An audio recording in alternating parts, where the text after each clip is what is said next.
Hello, everybody,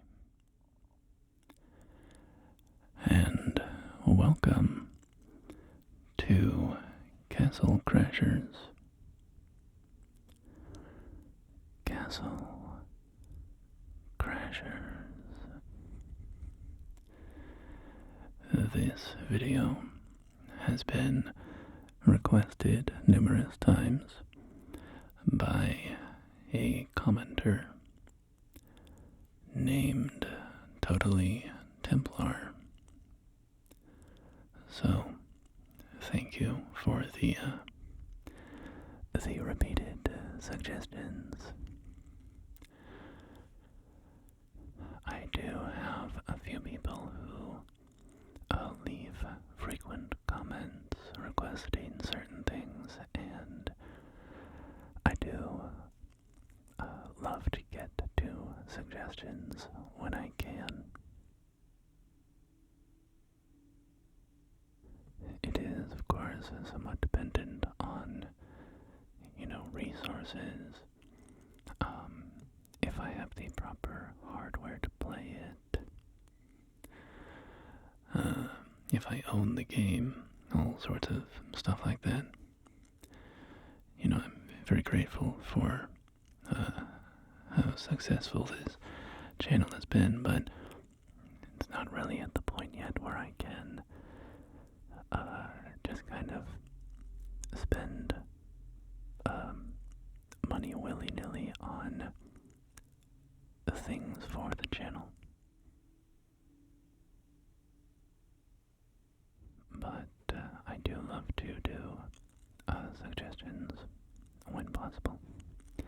Anyway, let's talk about the game, because this is a game that I have very fond feelings for. Very fond feelings for.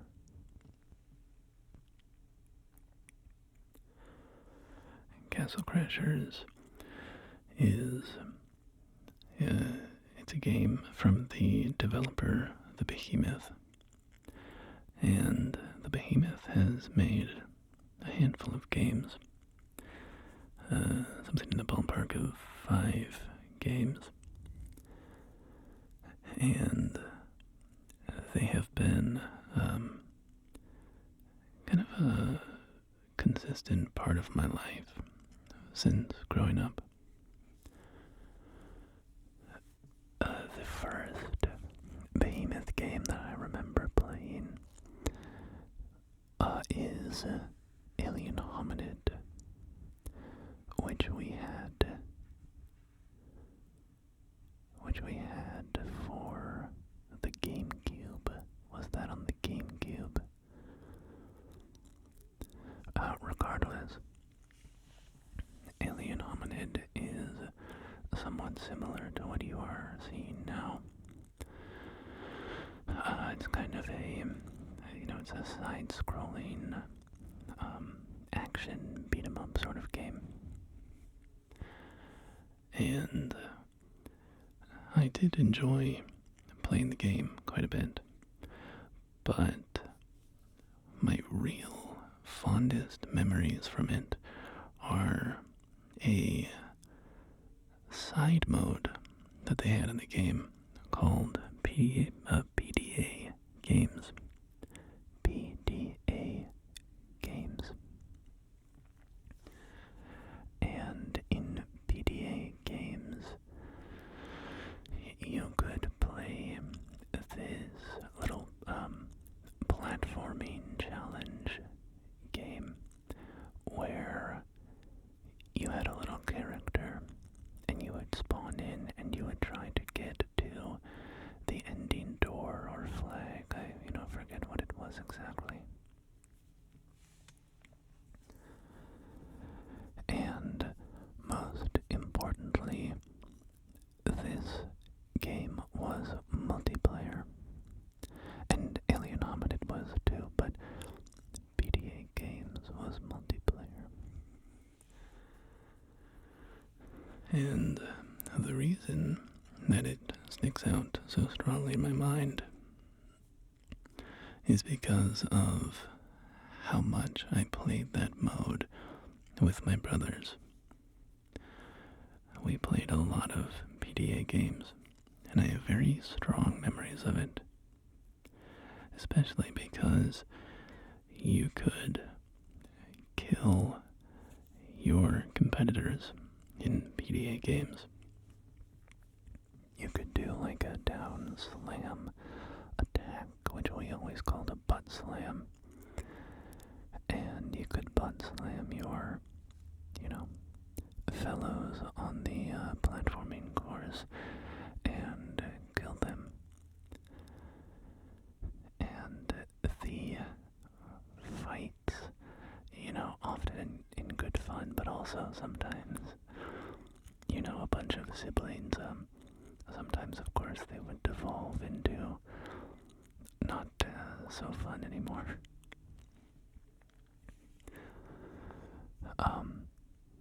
But yeah, I just have wonderful memories of playing PDA games.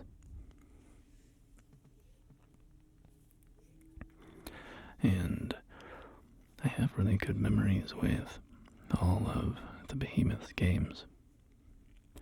I find them very charming. I love their art style, their style of humor is, I don't know, the Behemoth games, and I think this is no doubt to some extent a nostalgia thing, but Behemoth games, they're just this warm hug to me. They're very simple and inviting, with a kind of comforting art style and a sense of humor that is sort of silly, but not like vulgar or crass, which I'm fine with vulgarity. I'm a very vulgar person when I'm not making videos to help people sleep. But, when you're in an environment that is intentionally not vulgar, it does contribute somewhat to a certain, family vibe, especially because I grew up in a house where vulgarity was strictly forbidden. And so, I don't know, it's kind of funny, but I think I associate that sort of cleanness with childhood or growing up, with home.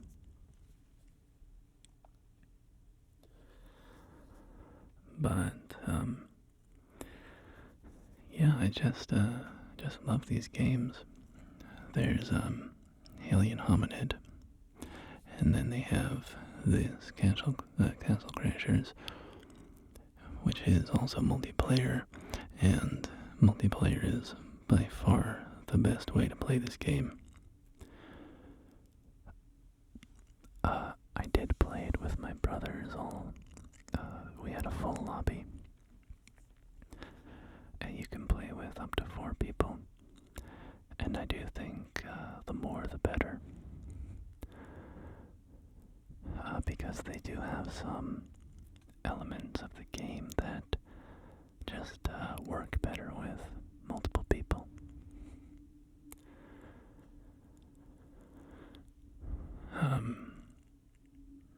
For instance, they even kind of put it in the tooltips during loading screens. They have a tooltip that says, "Share food, don't share gold." So food heals you, which of course is, important for the whole team to progress, to have a healthy team. But then enemies do drop gold, and there are treasure chests and things. And so I think it's delightful that the developers encourage that sense of both teamwork but also competition.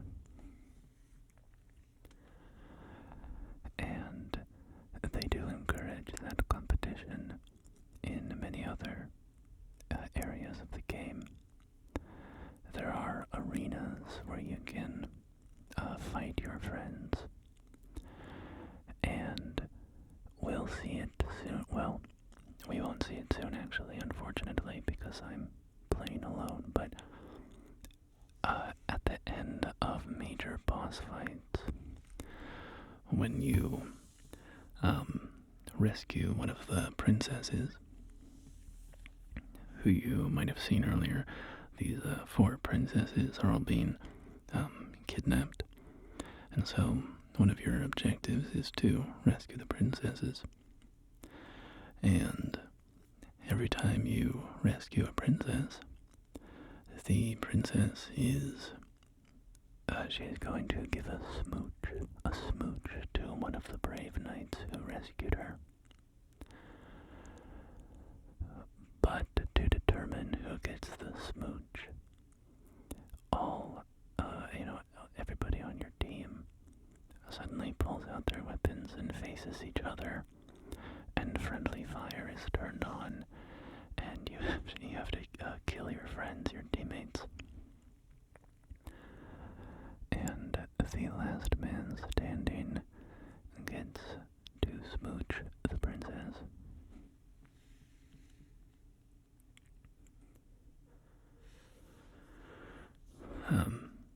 So anyway, it's just delightful. It's silly. Suddenly, there's this high-stakes little competition there. And, of course, they also drop a ton of loot, gems and stuff, right before the princess fight. And so you're running around collecting the loot, trying to steal more money than your teammates.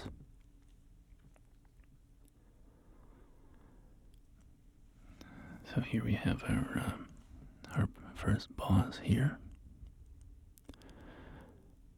That princess in the back with purple hair. It always makes me laugh how she gets carted around. She's getting like dragged on her face, or right here. She's tied up by her head, and sorry, I don't know why I find it so funny. Just her little body swinging back and forth is killing me for some reason.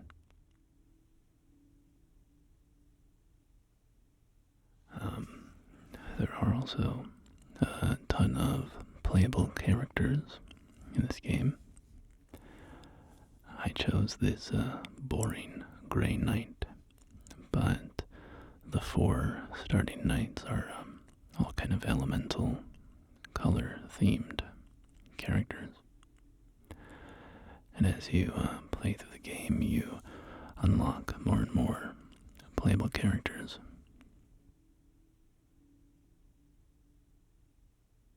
So here we have the loot falling from the sky, and you can imagine the shouting and stuff as people would sprint to collect more money before the teammates.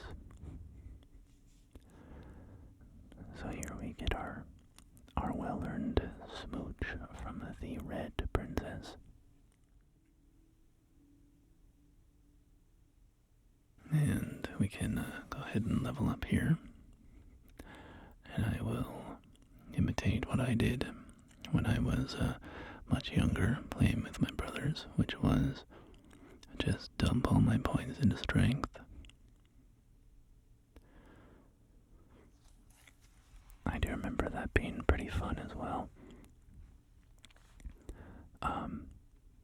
We all had kind of different builds that we were doing, so one of my brothers was doing all agility, which increases your bow skill and also makes you move faster.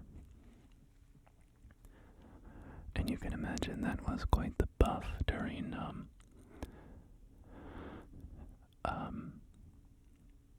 also I just want to quickly pop back to the blacksmith here. I'll go back and look for a different weapon. But yeah, moving faster during the loot gathering phase. You can imagine that brother got a lot more money.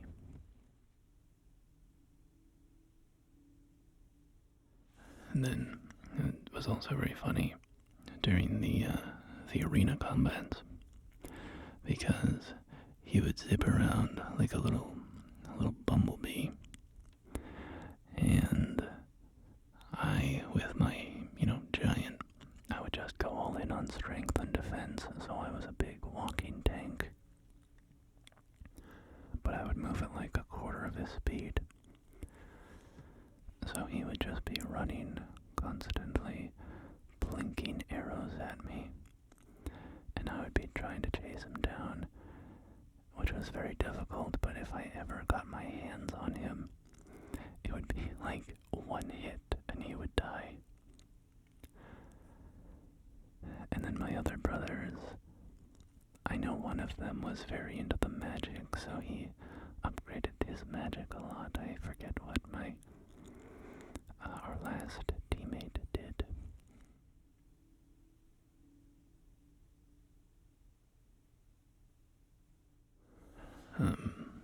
Yeah, the magic is fun in this game. I'm not really leveling it up here, but maybe I should. Instead of just falling back on old habits, falling back on old habits.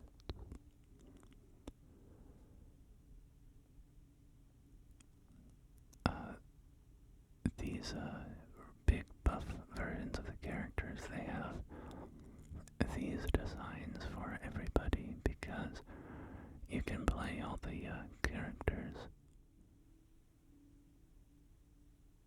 and you can collect a power-up, a sandwich, which turns your character into a big buff version of themselves. And, oh, there he goes. Which is always funny to see those designs.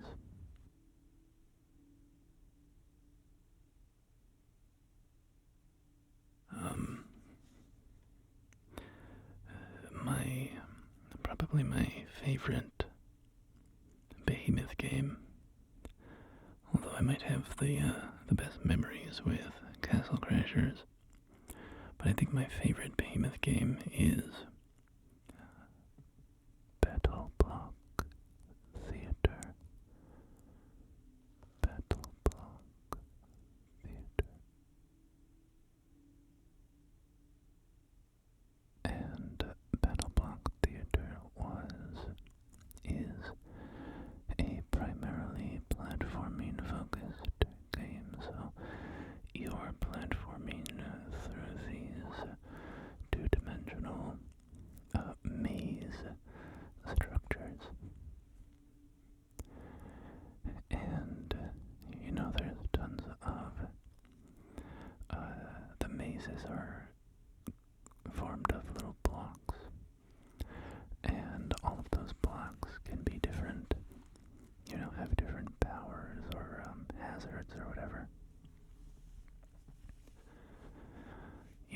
Spike traps and the like. And you also had equipment that you could use, tools that you could use.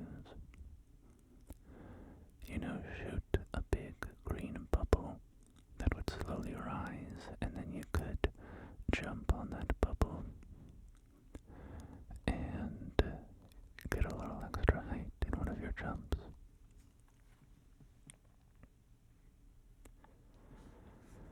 Do you remember my brothers and I would always go stand behind that bush to service a toilet?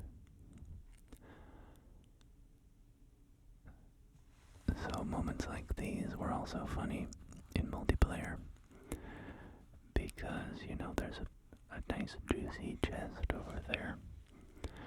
And so, yeah, you could fight the enemies and, be useful.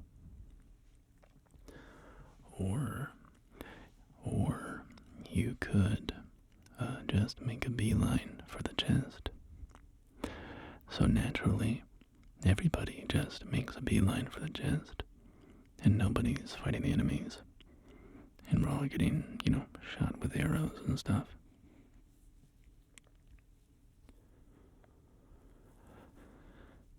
So yeah, the casual competitiveness of this game I find very endearing. You are on the same team, you are working together, but they have just this little element of adversarialness between your team that I quite enjoy. Sets it apart from some other purely cooperative games. And let's see, the Behemoth also made a game called Pit People. Now, I played a bit of Pit People. Honestly, it didn't stick. That was their only game I've played where I kind of bounced off of it.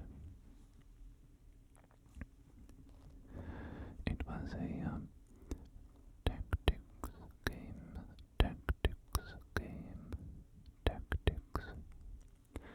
So, you build a roster of different characters, different classes, right? You have your healers and your barbarians and all those types of things. And I do like tactics games, but I did find that I kind of bounced off of Pit People. I'm not entirely sure why. I was playing with a friend. I wonder if, honestly, I might have stuck to it more if I was just playing by myself, because I don't know, just make things a little more toned down. There's just so many enemies and so many turns to take on the allied side. I feel like it got a little over complicated. Just a bit too much going on, a bit too much to manage every turn. So progress felt kind of slow.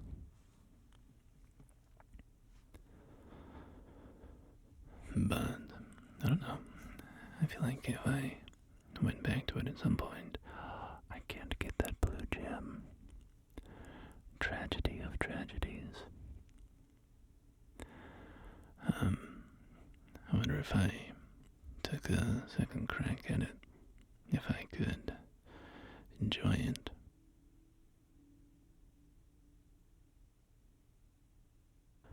I also know they've made a new, I actually don't know when it came out. I didn't hear of it until recently, but an Alien Hominid spin-off thing. I don't really know what the deal is. I think it's like a procedurally generated beat 'em up kind of experience, but I don't know for sure. I should look into it.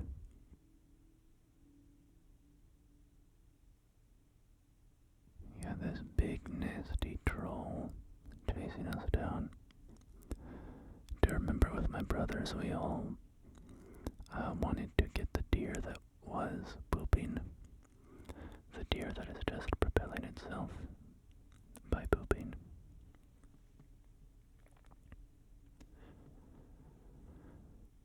This troll really needs some eye drops. Maybe some antibiotics. Those things are not looking healthy.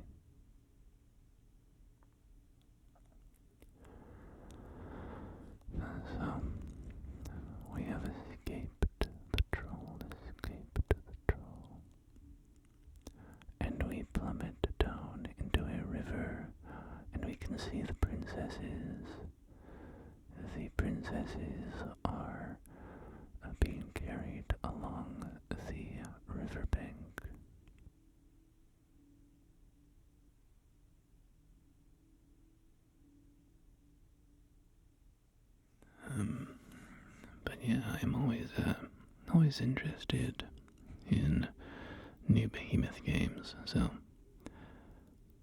I should check out this new Alien Hominid one. New to me, I really have no idea when it came out. It might have been out for years.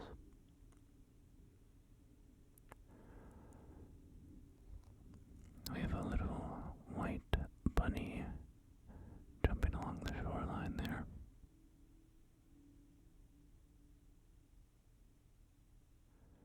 A little white rabbit. Jefferson airplane, you know.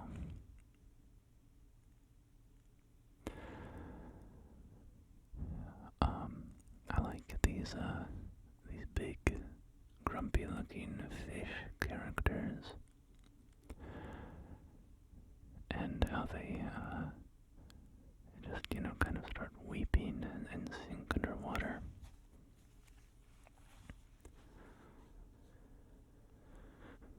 I know I already kind of talked about it, but just the Behemoth's design, the way that they draw their characters, everything has kind of a lightness to it. Everything has a humor to it. Even the design of an enemy, as simple as just, oh, that's a little fish guy. It has a comedy to it.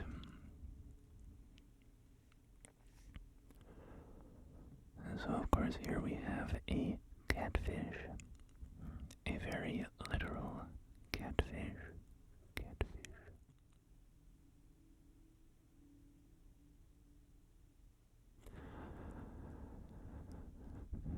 And I'm just getting knocked around a bunch. The main source of your damage comes from getting this weak spot, hitting its giant cat tongue. Its big old catfish tongue.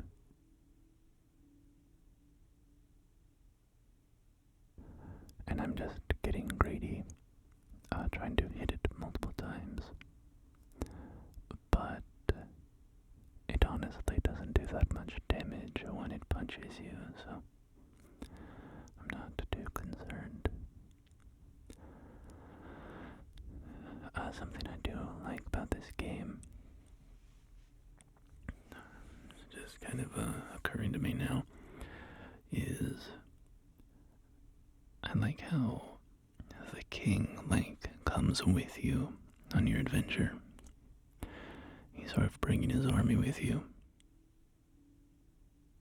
And I like that because a lot of times in, games like this, you're the hero and it's like, oh, go save the princess, go save the kingdom.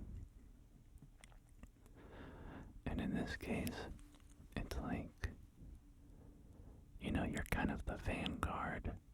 You're getting out there and doing it for sure, but the entire army is hot on your heels, and the king himself is not,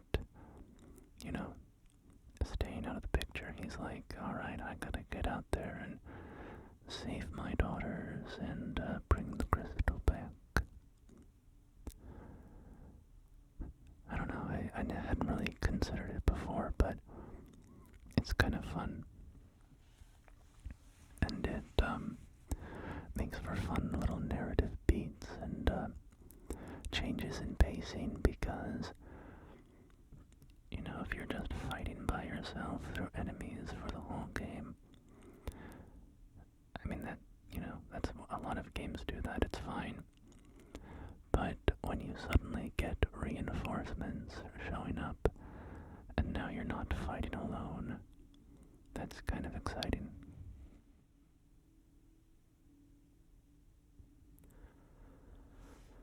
So you can see these enemies can use magic as well. That's what the big bubbly stuff is around them.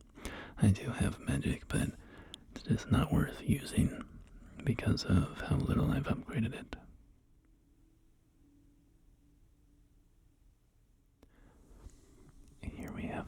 bear doing some kind of a rain dance, I suppose. Sort of a storm color. And his little tornado is beating me up quite a bit.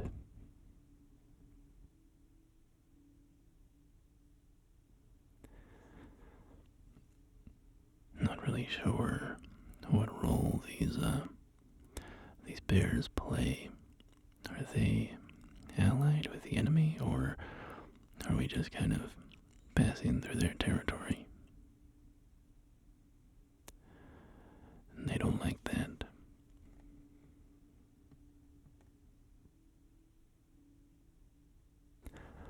Level 7.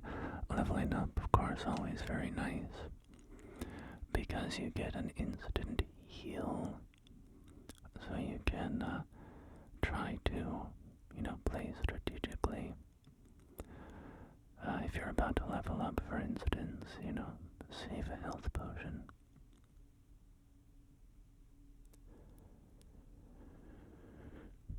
And there we go. Boss fight defeated.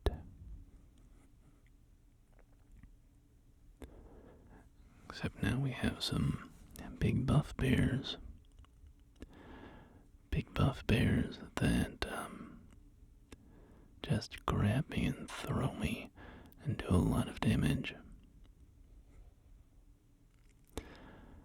The jump attack situation with them seems maybe not the best strategy. Maybe not the best strategy. I'm trying to get this kind of sprint attack where I do like a lunging attack because I hit them and then bounce off. And it's kind of blinking away at them, but at least it's somewhat safe. But I do need to deal with these little guys because they are causing me a lot of trouble. There we go, one big guy down, that's good, very good, to get the one big guy down. Alright, those guys beat me up more than the boss did.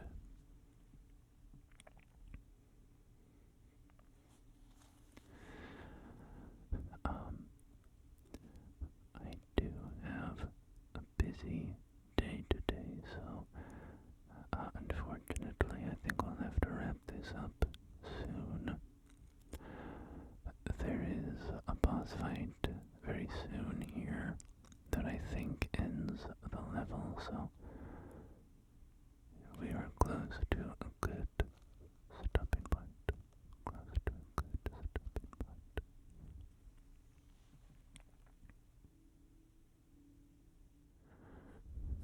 These bears are beating me up bad, man. Bad news, bears. I just observed that I cut that bear's head off, despite the fact that I am using a large hammer. So that's interesting. This thief is wearing one of the bear's banners. I don't think I've ever noticed that before.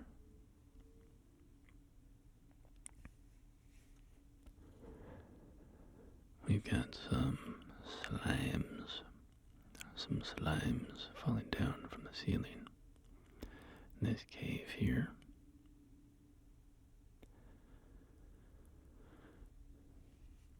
They can jump on your head like that, so you can you do a heavy attack with X, and you do heavy attack with Y, and a light attack with X, so you can do combos.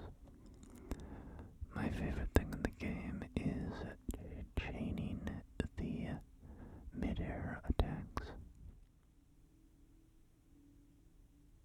always feels very satisfying to do. When you can just kind of bounce across the whole screen. Alright, and here we have a giant bat, a giant bat.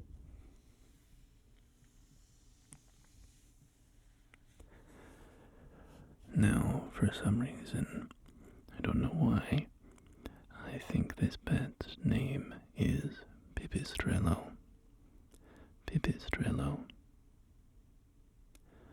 I'm pretty sure that's true, though again, I don't know how I know that.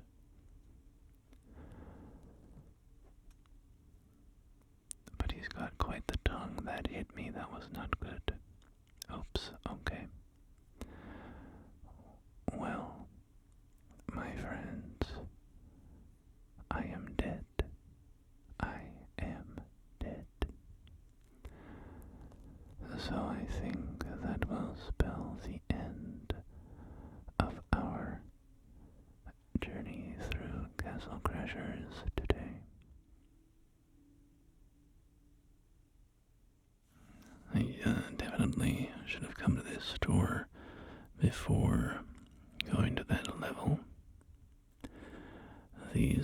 Those potions would have been very useful. But that's alright. You live and learn. So let's go back to our little dance party over here. And we can appreciate the peasants as they play in their little three-man band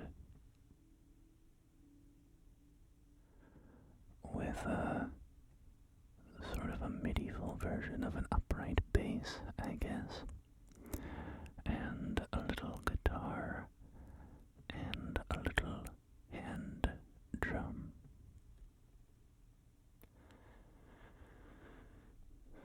So, thank you for joining me today, my friends.